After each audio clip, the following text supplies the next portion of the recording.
I was reborn in the shadow of my sister, the woman who once stole everything from me. But this time, I wasn't her rival. I was her assistant. And the cold CEO she abandoned? He chose me instead. Welcome to Heart Tales, where we unravel the mysteries of love, one story at a time. Whether you're single, in a relationship, or just trying to figure it all out, you're in the right place. Trust me, by the end of this video, you'll see love in a whole new light. So, grab a cozy blanket, maybe a cup of tea, and let's get started. Because here at Heart Tales, we believe every heart has a story worth telling. Don't forget to hit that like button, subscribe, and let's begin this journey together.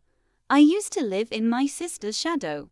People said I was kind, soft, forgettable, just Vivian's sister. But when I died on a cold, rainy night, heartbroken and alone, I didn't expect to wake up again. 5 years earlier, staring at the same ceiling, in the same tiny room. That's when I decided. This time, I won't be her rival. I'll be her assistant. I'll stay close, but not for her benefit. For mine. I was 24 when I died. And when I opened my eyes again, I was 19. The same floral wallpaper. The same broken clock ticking beside my bed. The same weak morning sun filtering through the dusty blinds. My hands trembled. My breath caught in my throat. I knew this smell, this feeling, this life. I wasn't dreaming. I wasn't hallucinating. I'd been reborn, and the one thing that came crashing into my mind, the single face I would never forget, was hers. Vivian, my elder sister. The golden girl. The one who smiled sweetly as she took everything from me, my boyfriend, my job, even my trust. And behind her, Damien Thorne, the CEO, who believed her lies, humiliated me publicly, and fired me without blinking. In the end, Vivian abandoned him too. But by then, I was gone. Not this time. I didn't waste a single moment. Within 2 weeks, I'd changed my path completely. I declined the internship Vivian had tricked me into giving her. Instead, I applied for a position I never would have considered before, her assistant at Thorne Enterprises. Yes, I walked straight into the lion's den. Because sometimes, to change your fate, you have to play the game differently. Vivian was surprised when I applied. Elena, you sure you want this job? She asked, eyebrows raised. I smiled politely. Yes, sister. I admire you. I want to learn. She laughed. You've always been so sweet. Sweet, right? Inside, I was still .t the interview. I kept my voice low and precise. The HR team barely looked at me. I was just the sister, but that's what I wanted. To be invisible, forgettable, dangerous. And then I saw him, Damien Thorne. He stepped into the room in a tailored black suit, sharp eyes scanning the floor like a predator. My breath caught. He hadn't changed at all, except he didn't recognize me. Of course he wouldn't. Back then, we hadn't even spoken yet. I was just a name on a spreadsheet. But I would change that. I would change everything. When I joined Thorne Enterprises as my sister's assistant, I stepped into a world I had only seen from the outside before: luxury office towers, silk-tongued executives, and cutthroat politics behind polished glass doors. Vivian strutted through the hallways like a queen. Everyone bowed to her confidence, her charm, her designer heels that clicked like a countdown to someone else's doom. And me, I trailed behind her, silent and forgotten. The invisible assistant. The perfect position. She didn't suspect a thing. I took notes. I brought her coffee. I sent emails with her signature. I even covered for her when she skipped meetings for mysterious appointments. I did everything perfectly, because behind the scenes, I was learning everything, every client she scammed, every shortcut she took, every secret she whispered into the wrong ears, and most of all how Damien Thorne operated.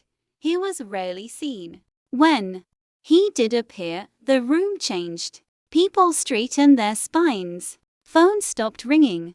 Air felt thinner. He was cold, unreadable, and decisive. But I wasn't afraid of him. Not anymore. In the past, he had fired me without a shred of mercy. This time, I would be indispensable. Still, I watched from a distance. Timing was everything. Until one afternoon, I got my first chance. Vivian had forgotten to prepare a quarterly pitch deck presentation that was due in 3 hours. Her face was pale when she realized Elena, fix this. Now, she shoved her laptop at me like it was burning her. I took it calmly. Of course, I worked through lunch, through the noise, through the stress. 3 hours later, I uploaded the file to the internal server just as the executives filed into the boardroom. Vivian strutted in confidently with a flash drive in hand. That presentation, it blew everyone away. Charts, forecasts, growth trends, innovative proposals.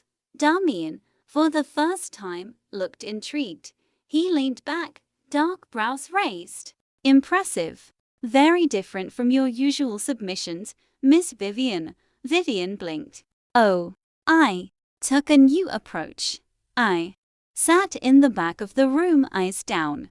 But his gaze flicked toward me just briefly. He was smart. He knew. Later that day, as I walked to the elevator, I heard footsteps behind me. Elena, right? His voice sent shivers down my spine. I turned. Yes, Mr. Thorne. His sharp eyes scanned my face. You've been working here. How long? 3 weeks. He nodded slowly. You did the pitch. I hesitated, then said quietly, I simply supported Miss Vivian's vision. He gave a small, unreadable smile. You're efficient. Understated. Dangerous. My heart skipped. Keep doing what you're doing. He stepped into the elevator and vanished behind silver doors. I stood frozen, pulse racing. Dangerous. That word stayed with me. Because for the first time in my life, someone saw me. From that moment, things began to shift. I was still in the shadows, but no longer invisible. Damien requested Vivian's reports be routed through me for clarity. He invited me to sit in on one of the department head meetings for training. Vivian noticed, of course. Elena, are you trying to show off? She asked one evening. Her tone clipped. No, sister, I said sweetly. I'm just helping. Like always, she frowned, but couldn't argue. After all, I was just the assistant. But power doesn't always come from titles. Sometimes it comes from knowledge, and I was collecting all of it quietly, patiently. One night, I stayed late to finish a quarterly report. The office was dark, the only light glowing from my desk lamp. Everyone had gone home. Or so I thought. Footsteps echoed down the marble corridor. Damien appeared in the doorway. You're still here? I nodded. Just finishing the financial wrap-up. He glanced at the file in my hand. Let me guess. Vivian's numbers didn't add up again. I didn't answer. He walked over and leaned against the glass desk, arms crossed. You always look like you're working 2 jobs, he said. I laughed softly. I suppose I am. He studied me, then really studied me. You remind me of someone. I felt my breath catch. In a good way, he added. Someone I once trusted, but let go too soon. I swallowed. This was it. The first crack in the wall between us. I could have confessed then. told him who I truly was, what he had done to me, but not yet, not until I was sure, not until he chose me without the past. The next morning, I arrived to find a note on my desk. Excellent work. Meet me at the rooftop lounge. 8 p.m. It wasn't signed, but I knew the handwriting, and my heart began to race. Damian never invited anyone to the rooftop. It was his sanctuary, his quiet place above the chaos, and now he had invited me. Was this a trap, or the beginning of something I never dared hope for? Either way, I knew I would go, because in this life, I was no longer afraid, and this time, I wasn't going to be left behind. 8 p.m. The city below glowed like a river of golden veins, each car a pulse, each window a secret. I stood on the rooftop lounge of Thorn Enterprises, the wind gently teasing the loose strands of my tied-back hair.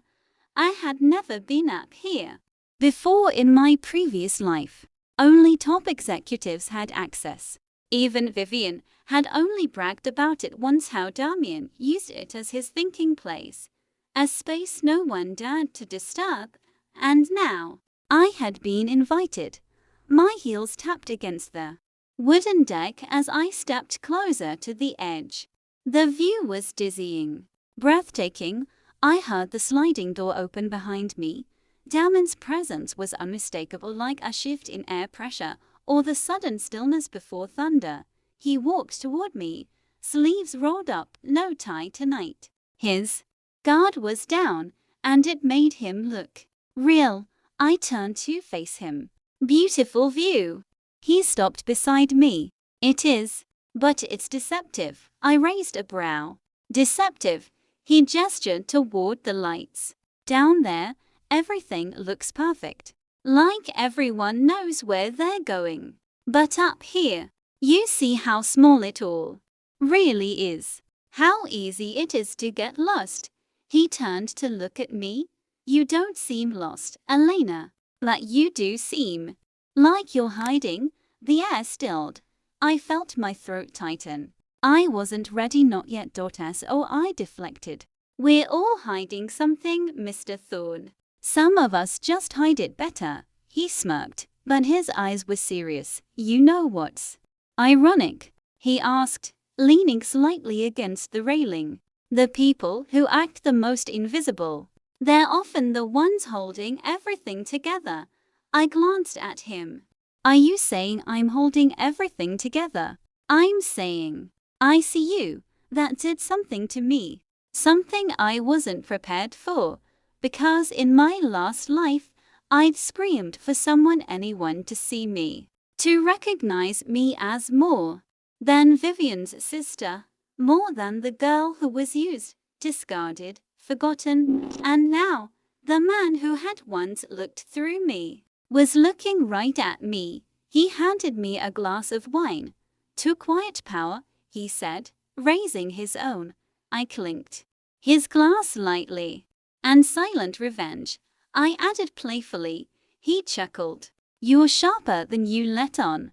Maybe you're just paying more attention now. We talked for a while about work, the merger, music, even a book we'd both read. It felt easy, too easy. Until he asked, casually, you've known Vivian your whole life, right? My fingers tightened around my glass. Yes, she talks about you. Strangely, I tilted my head. Strangely how? She says you were always a softie, that you'd do anything for her. I smiled. And now, she says you're different, smarter, colder, like you woke up one day with a brand new brain. I didn't answer. He watched me carefully. Did something happen to you? Yes, I died. I was betrayed. I was erased, and I was reborn into the wreckage, but all I said was, maybe I just got tired of being stepped on. He nodded slowly. Good. I don't respect doormats. That night, I didn't sleep, because something had shifted. He was beginning to see the real me, and the line between revenge and emotion was starting to blur. The next week was tense. Vivian sensed it. She didn't know about the rooftop meeting, but she felt something change. Damian started calling on me directly. Elena, prep the quarterly projection. Elena, meet me before the board call. Elena, walk with me. Every time he said my name, Vivian's jaw tightened. You've been busy lately, she said, glancing at my inbox one morning. Boss seems to like you. I smiled politely. I suppose he appreciates efficiency. She leaned in. Don't get ahead of yourself, sister. You're just the assistant. That word used to sting. Now, it felt like armor. That very afternoon, the boardroom was full of tension. Vivian presented a new campaign proposal, flashy, risky, over-promised. I sat beside Damian with a silent file in hand, the one I had prepared. The actual numbers. The buried flaws. Damian let Vivian talk for 10 minutes. Then, without a word, he opened my folder. Elena, he said, eyes on the paper. Walk them through the real projections. Vivian's face paled. I stood, calm and precise. I walked the room through the risks, the realistic forecasts, and a smarter alternative. By the end, the board was nodding. When I sat back down, Damian murmured quietly, "That's why I trust you." Vivian was fuming. That night, she confronted me outside the elevator. "What are you playing at?" I looked her in the eye for the first time in weeks. "I'm doing my job," I said. "You should try it sometime." She raised a hand like she might slap me. But something stopped her. Maybe it was the confidence in my eyes. Maybe it was fear. Or maybe it was the dawning realization that I was no longer her shadow. I was her storm. The next morning, an anonymous tip reached the compliance department. A tip about embezzlement, misused company funds, under-the-table deals tied to Vivian Thorne. And while she panicked, I filed a calm, detailed report.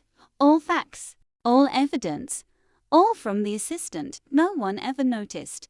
They say karma works slowly, but I've learned, if you give it a little push, it works faster. The anonymous report I sent to the compliance team had everything: spreadsheets, receipts, offshore accounts linked to Vivian's alias, and I didn't fabricate a single line. I didn't have to. Vivian had always been reckless with her power, thinking no one would ever question her. Because in the past, no one did, except this time, her assistant was watching, recording, calculating. Within 48 hours, an internal audit was underway, and Vivian, she was spiraling. "Do you know anything about this?" she hissed at me while fixing her lipstick in the mirrored elevator. I tilted my head. "About what?" "The audit. Someone reported me." I kept my voice flat. "Oh, that's serious." She narrowed her eyes at me. "Don't play dumb, Elena." I smiled just a little. "I never do." In the following days, a storm rolled across Thorne Enterprises. Board members were whispering. Department heads avoided eye contact. Vivian's phone rang off the hook, but she was no longer smiling when she answered. Meanwhile, Damian was quiet, too quiet. I thought he would explode, fire her on the spot, but he didn't. He observed. He watched her scramble, watched me work silently beside her, watched the pieces shift on the board. Until the Friday meeting, he entered the room 10 minutes late. Everyone stood. Silence stretched like glass. "Vivian Thorne," he said plainly, "you are hereby suspended pending a full investigation." Gasps echoed. Vivian stood frozen, blinking. "Damian, you can't be serious. You need me." He didn't blink. I need people I can trust. She turned toward me then. Of course she did. You did this, she shouted, pointing a trembling finger at me. You've been setting me up. I didn't flinch. I've just been assisting you, I said calmly. Wasn't that the job? She lunged. Security stepped in, and just like that, she was escorted out of the room. She thought she ruled. Her empire collapsed. Quietly, swiftly. I didn't celebrate, because I knew this was only the beginning. The next day, Damien called me into his office. It was the first time I'd been alone with him since the rooftop. He stood by the window, city skyline behind him, one hand in his pocket. You knew, he said without turning. Didn't you? I didn't pretend. Yes, he faced me then. And you didn't tell me sooner because you wouldn't have believed me. He nodded once. Fair. There was a long pause. I should be furious, he said. But you're not, I replied. He met my eyes. No, I'm not. I'm impressed. I stepped forward, heart pounding. Does that scare you? No, he said softly. But you do intrigue me. Something hung in the air between us. Attention. No boardroom or rooftop could contain. I'd like to reassign you, he said after a beat. My heart sank. Reassign? He walked closer, the smallest hint of a smile on his lips. To be my chief executive assistant. My direct report. A promotion. His floor. His schedule. His world. Unless that's too close for comfort, he added. I lifted my chin. I can handle the heat. He studied me for a moment, then said, let's find out. Working under Damien was nothing like working under Vivian. With her, it had been chaos disguised as confidence. With him, it was order beneath quiet intensity. He demanded precision. I delivered it. He didn't praise often, but when he did, it landed like thunder. You're the only person I don't need to explain things to, he said one night. That sentence stayed with me. I began seeing pieces of him no one else noticed. The way he paused before replying when hurt. The late-night coffee he always made himself, even with 100 assistants available. The small, calloused scar on his thumb he rubbed when stressed. He wasn't just a cold CEO. He was a man who had been betrayed too many times. A man who built walls so high he forgot what it was like to feel safe. But somehow, around me, he allowed them. He started offering me his umbrella when it rained. He waited by the elevator when I worked late. He told me quiet things about his childhood, his doubts, his regrets. I listened, because I understood deeply, not as a woman in love with him, not yet, but as someone who had lived in pain and survived. One night, he was standing outside the building, leaning on his car, eyes distant. I always thought love made people weak, he said quietly. It doesn't, I replied. It just shows you where you're still broken. He looked at me then, not just with admiration, but with something deeper. Trust, real trust. He didn't kiss me. Not yet. But he didn't have to. Because that night, in his silence, I realized something terrifying. I was falling for him, not as revenge, not as redemption, but as a woman who had come back from death and still dared to feel, and that scared me more than anything, because in this game I thought I was controlling. My heart had just made its first move. It's strange how silence can say everything. After that night, Damien and I didn't speak about the rooftop or the late-night conversation by his car, but something had undeniably shifted. There was a softness now in the way he handed me files, A stillness in the air when we passed too close in the hallway. A tension that lingered longer than any boardroom meeting. I told myself to stay focused. My plan was still in motion. I hadn't come this far just to feel butterflies. And yet, one Tuesday afternoon, a small accident threw my world off balance. I slipped on the marble stairs, twisting my ankle while carrying a tray of reports. Papers scattered everywhere. I bit my lip to hide the pain. Damien was across the room, mid-conversation with a regional partner. He didn't hesitate. He rushed to me, kneeling without a second thought. "Don't move," he said. I tried to laugh it off. "It's just Elena," he cut me off. "You're hurt?" His touch was gentle as he helped me sit on the bench. Staff gathered, curious, but he didn't care. For the first time, I saw him drop every mask he wore in public. He carried me to his office himself. Not his assistant. Not a secretary. Him. Inside. He propped my foot up on a cushion and called the in-house medic. "You didn't have to do that," I whispered, flustered. "I didn't have to," he said, kneeling beside me again. I wanted to. My heartbeat was loud in my ears. "Elena." His voice dropped to something quieter. "Why do I feel like I've known you forever?" I looked at him. Really looked at him. And for a fleeting second, I wanted to tell him the truth, that in another life he did know me. He destroyed me, and still, I came back to save him. But I couldn't. "Not yet. So I simply said, sometimes the soul remembers what the mind forgets." From that day forward, things changed again. We were closer than ever. Damien started opening up in ways I never expected. "I used to be in love with your sister," he confessed one evening while reviewing documents. "Or at least, I thought I was." I tensed. "She dazzled me," he said. "She made me feel like I was the only one in the room, and then made me feel like I was nothing." I remained quiet. "I should have seen through it," he continued. "But when she left me, I blamed myself for everything." His eyes met mine. "Until you."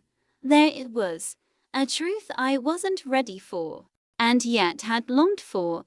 "I don't want to make that mistake again," he added. My throat felt tight. What mistake? Letting the wrong one in, and pushing the right one away. I didn't respond. I couldn't. Because I wasn't sure which version of me he saw, the assistant he admired, or the woman from his past that he once cast aside. Then came the twist I hadn't seen coming. Vivian returned, not in power, but in desperation. She showed up in the lobby one morning, thinner, colder, but just as venomous. Security tried to escort her out, but Damien, to my shock, allowed her up for one conversation.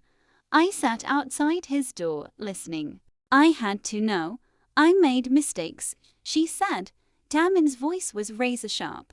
"You lied. You stole. You used me. I wasn't the only one." She snapped. "You used my sister too." Silence. Damien's tone dropped. "What are you talking about?" "Oh, you don't remember." Vivian laughed, bitter. "That sweet assistant you're drooling over now? You ruined her life once. You just didn't care enough to notice." My heart nearly stopped. "I never. You did. You crushed her, fired her, humiliated her. You don't remember, because she didn't fight. She just disappeared." Silence again. Deep, awful silence. Then Vivian's final words. "You don't even recognize the woman you destroyed. And now you're in love with her." She stormed out, and I sat frozen. It was out. The truth I never meant for him to know, not like this. He didn't come out of the office for over an hour. When he finally did, he didn't look at me. He simply said, Come to my penthouse tonight. I went. Of course I went. Because it was time. I wore the same perfume I'd worn on the day I died. I stood at the threshold of the place I never dreamed I'd enter, not as an intruder, not as prey, but as someone who deserved to be seen. He opened the door, eyes unreadable. I didn't know, he said softly. I swear, I didn't know. I stepped inside. I know, I whispered. He looked pained. Why didn't you tell me? I turned away, heart pounding. Because I wanted to know if you'd love me. Even without knowing what you did to me. He reached out, gently touching my hand. I see you now. All of you. And I'm sorry. For every moment I didn't. I finally turned to face him. I was reborn, I said, voice trembling. Not to hurt you. Not to punish her. But to save myself. He took a step closer. Let me be someone worth being reborn for, and then he kissed me, not like a CEO, not like a man burdened by guilt, but like someone who had found home after lifetimes of being lost. I didn't expect the drizzle when I stepped out that afternoon. Bangladesh's July skies were famous for their mood swings, and I was famous for chasing storms. That day, I wasn't chasing anything except peace. I walked toward the Gulshan Lake Park, hoodie pulled over my hair, earbuds in but not playing music. I didn't want noise. I just needed to think about Sami, about everything. I had seen his stories he was posting less. Just a blurry coffee mug shot 2 days ago. His last caption read, "Missing simpler days," and suddenly, I was back to wondering if this whole thing was as simple as just calling him, but I didn't. Instead, I sat by the lake, eyes on the ripples, remembering the sound of his laugh echoing around this very path months ago. We had walked here one evening after recording our first collab. I didn't realize then how significant that day would become. I had just begun to relax when I felt a shift in the air, a presence, and there he was, standing awkwardly under a pink umbrella. Sami looked as though he had rehearsed this moment, but was already forgetting the lines. "Hey," he said, softly. I blinked. "Hey." He didn't sit beside me, just stood, looking out over the water. "You still come here?" he asked. "I never stopped," I replied. There was a long silence, filled with the gentle patter of rain on water. "I came to say something," he started, and I turned to face him fully. His hoodie was soaked at the edges. His umbrella was tilted the wrong way, leaking slightly onto his shoulder. "Classic Sami, go on," I encouraged. "I panicked that night," he said, voice low. "When you said you felt like you were disappearing beside me, I didn't know how to fix it. So I ran. I bit my lip. And deleted me along the way. I didn't delete you. I muted you." He gave a faint, sheepish smile, which honestly feels worse now. We both laughed and the tension cracked just a little. "I missed you, Hannah." The words weren't dramatic. No sweeping declarations. Just honest. "I missed you too," I admitted. "But it's not that simple, is it?" "No," he said, kneeling beside the bench now. "It's not. But maybe we don't need to fix everything today." I stared at him. His eyes were sincere. There was no camera, no followers, no algorithms watching. Just two messy people trying to make sense of it all. "Why now?" I asked. "Because I realized I wasn't scared of losing my fame," he said. "I was scared of losing you." My chest ached. That raw, good kind of ache. I reached out, touching his soaked sleeve, then stopped muting me. He laughed, pulling me into a one-armed hug under the umbrella. But our story didn't end there. Because love after conflict isn't just one scene with rain, it's learning to create a life, not just content. And our next chapter would test that lesson hard. It's funny how you can spend your whole life building walls to protect yourself, only to have someone come along who doesn't tear them down. Instead, they ask for permission to sit on the other side, and that's what Damien did. He didn't demand. He didn't force. He asked. And I had to decide whether to let him in. The next few days passed in a haze of meetings, company updates, and the occasional awkward glance from Damien. He didn't bring up what happened between us after that kiss, not yet. And I didn't press him. I had learned the hard way that things were better left unsaid for a while. But in those silent moments, something shifted between us. He was patient, almost painfully so. He didn't push me, didn't force me to explain myself. And that alone made everything feel different, easier. For the first time in ages, I was at peace. But I knew things couldn't stay like this forever. I was still holding secrets. Vivian's downfall had barely begun. Sure, she was suspended, but there were whispers of her making deals with competitors. She wasn't going down without a fight. I knew that. And if I wasn't careful, I could lose everything. One evening, after another long day of watching Damien grapple with the board's questions about future acquisitions, he finally asked, "Are you still planning on staying on as my assistant?" The question was simple. The tone, light, but it carried the weight of the world.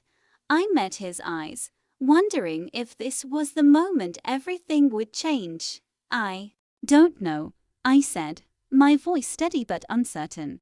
"I'm not the same person who came into this office. I'm not even sure what I want anymore." He stood there for a moment, letting my words settle. "And what if what you want is right here?" He took a slow step toward me. "What if this is where you were always meant to be?" My heart clenched. Was that what I wanted? It was so simple, yet terrifying. To choose this, to choose him, and to be more than just the assistant in his shadow. To step into the light with him. Before I could respond, Vivian's ghost resurfaced, as it always did. I received a message late one night. It was from an unknown number. "You don't know the full story yet. Everything you think you know is a lie. You think Damien's your salvation. Think again." I stared at the screen for a long time. The message was vague, but the timing was end single quotes T.it was her. The next day, I walked into the office, my mind swirling with thoughts of betrayal, of secrets I wasn't ready to confront. Damien was in his office, staring out at the skyline. I could sense the tension in his posture, the way his shoulders were locked, his jaw tight. "I think it's time we have that conversation," I said, walking toward him. "About Vivian. About everything." He turned slowly, locking eyes with me. There was no shock in his gaze, only a quiet understanding. "I was wondering when you'd bring it up," he said. His voice was steady, but I could hear the underlying layers of regret, of guilt. "I know who she is, Damien," I said softly, but firmly. "I know what she's capable of. I'm not the innocent assistant who just got here. I remember everything." He sighed, running a hand through his hair. "It's not what you think." "No?" I asked, my voice barely a whisper. "Then explain it to me." For the first time since I was reborn, I saw him vulnerable. He looked away, as though the weight of the truth was too much for him to carry. "Alone, she lied to me, Elena. I didn't know she was manipulating me the entire time. She used me, used us. She had ties to people who, well, let's just say it wasn't just business she was interested in." His voice faltered for a moment. I thought she was the one, but she wasn't. I took a deep breath, trying to swallow the emotions that threatened to spill over. And me? Where do I fit into all of this? He finally looked at me, his eyes dark and unreadable. You fit where no one else does. And I'm sorry I didn't see it sooner. It was the first time I felt something real between us. Something raw, honest. The truth hung between us like a fragile thread, but I could finally see the man behind the CEO mask. The man who had been hurt, manipulated, and yet still believed in second chances. And that's when I knew I wasn't just here for revenge anymore. I wasn't here for justice. I was here because I chose him. But things weren't so simple. Vivian was still out there waiting. I could feel it. The storm wasn't over. I had a choice now. Stay in the storm with Damien or leave. The next morning, a meeting was called. Damien, the board, and all of the top executives. Vivian's shadow loomed over everything even now. I sat beside him in the meeting room, every eye in the room on us. Her absence was palpable, but her presence, her influence was still haunting us all. Damien leaned over to me just before the meeting started. Ready for this? I met his gaze, steady as ever. I'm with you. For better or for worse, he smiled faintly. That's all I need. And for the first time, I felt like I was in the right place. Like I was exactly where I was meant to be. Not in the shadow of my sister, but beside the man who saw me for who I really was. But just when I thought everything was going to settle into place, Vivian's final card was about to be played. I started noticing patterns, subtle ones.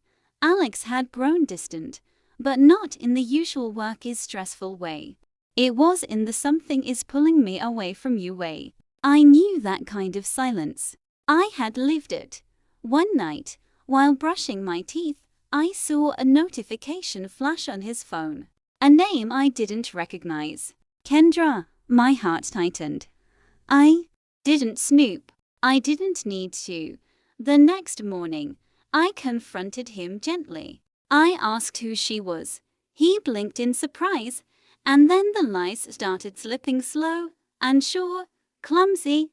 She's just someone from a conference. We network sometimes, right? With a heart emoji. But I didn't explode. I wasn't the girl I used to be. I just smiled, turned around, and left. I didn't run to Liam. I didn't cry into a pillow.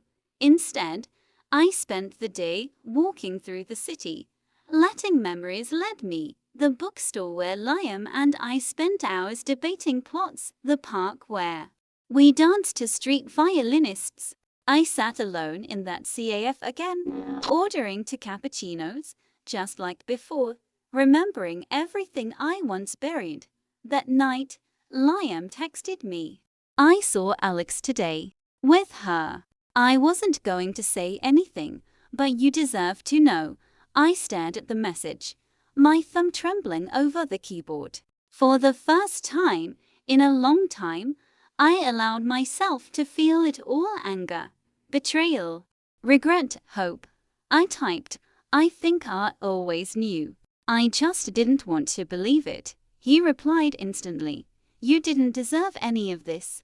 Neither did you. I wrote back. Let me make it up to you. Just dinner. As friends. Or whatever you want. I didn't say yes. Not right away.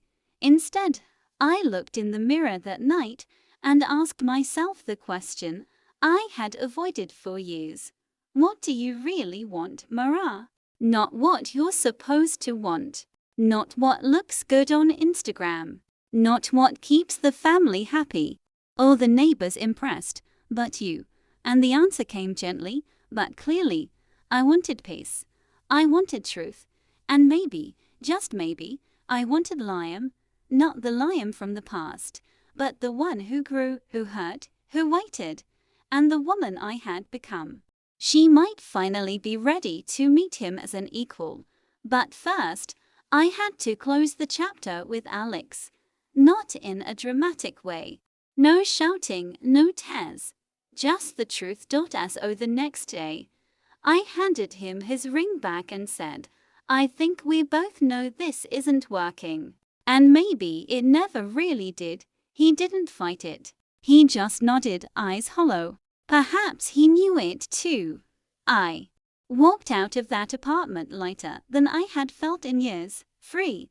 But freedom is a strange thing, because it doesn't just give you wings, it makes you face the places you've been too scared to fly.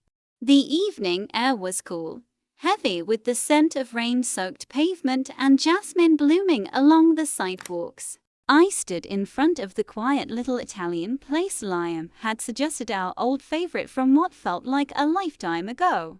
My hands were calm, my heart steady, not from lack of emotion, but from clarity. When I walked in, he was already there. Same table, same soft smile. But everything else had changed. I sat down across from him, and for a moment, neither of us spoke. It was like sitting across from an old poem one you used to know by heart, but now read with a wiser gaze. I didn't think you'd come, he said gently. I almost didn't, I admitted. But not for the reasons you might think. He waited, patient. I wasn't scared of you, I said. I was scared of what I might still feel, and whether those feelings came from love or just loneliness. His expression didn't falter. That's how I knew he had changed too. That's fair, he nodded. You owe me nothing, Mara. I just wanted to show up. For once, without conditions, we talked about the past, the lies, the pain, my accident, his absence. We didn't sugarcoat anything. We let the bitterness rise and fall like tides. I hated you, I said quietly at one point. I hated myself too, he whispered back. For everything I did, and everything I didn't do. Then, the silence came again, but this time, it didn't weigh us down. Do you still write? I asked him. He smiled, pulling a small leather journal from his coat. Only one thing, over and over again. He handed it to me. I opened to the first page. I should have stayed. I should have fought. I still love her. The same sentence repeated dozens of times, with small notes beneath each. Too late. Would she believe me? How do you apologize to the love of your life? Tears welled in my eyes. I closed the journal slowly. I don't know if I love you the same way anymore, Liam, I said, honestly. But I think I want to find out, he nodded. Then let's not rush. Let's learn each other again. And we did. Not in fireworks or grand gestures, but in quiet moments. Evenings spent walking instead of talking. Coffee on rooftops instead of arguments in kitchens. I started painting again. He read my favorite books. This time to understand me. He waited. And I let him. And slowly, something bloomed, not the old love, but something new. Grown from ashes, nurtured by truth. Months passed. One afternoon, I got a package from Alex. No note, just the necklace he once gave me, and a photo of us smiling during better times. I stared at it for a moment, then slipped it into a drawer. Not to forget, but to remember that healing isn't about erasing the past. It's about choosing the future. One evening, as the sun dipped low and cast golden light across our apartment, Liam turned to me and asked, "Do you think we get second chances?" I smiled. "No," I said. "I think we get new ones." And in that moment, I realized our love story wasn't a sequel. It was a completely different book. And this time, I was writing the ending, one where I was loved. One where I loved myself more. One where I finally chose peace and let love follow. Thanks for watching. Hoped you liked it. If you watched till the end, please comment love. Before leaving, please hit the subscribe button, comment your thought and share with your nearest and dearest one. See you in the next one. Until to the next one, spread love.